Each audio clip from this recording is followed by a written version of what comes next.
নিঃসন্তান দম্পতি আমি দেখেছি, তাদেরকে পেলে অনেকে, ভাই কি সমস্যা, কয় বছর হইল, বাচ্চা নিচ্ছেন না কেন, কবে হবে, কার সমস্যা, আপনার সমস্যা না ভাবির সমস্যা, বেটা তোর কি সমস্যা এটা বল। একজন নিঃসন্তান দম্পতি তারা কি স্ট্রাগলের মধ্য দিয়ে যায় আপনি জানেন?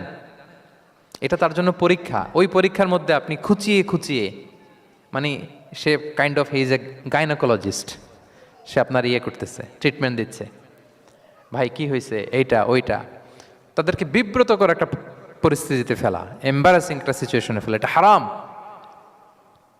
এই ম্যানারগুলো ইসলাম আমাদেরকে ধরে ধরে শেখায় যে এটা তোমার বিজনেস না, তুমি খুঁচিয়ে খুঁচিয়ে মানুষের ব্যক্তিগত বিষয় যেটাতে সে বিব্রত বোধ করে এগুলো তুমি জিজ্ঞেস করতে পারো না। আল্লাহ বলেছেন খবরদার, ওলা তাজাসসু, গোয়েন্দাগিরি করো না, স্পাইগিরি করো না, অন্যের ব্যক্তিগত বিষয় নিয়ে খোটাখুটি করো না।